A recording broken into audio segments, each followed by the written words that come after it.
您好，这里是平安美国。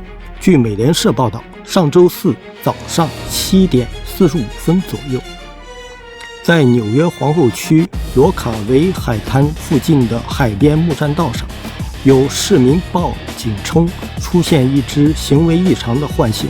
警员到场后尝试驱离该浣熊，但过程中该浣熊突然朝人群方向冲去，一名警员随即开枪将该浣熊击毙，现场未有人员受伤。警方表示，相关用枪过程已按程序展开内部调查。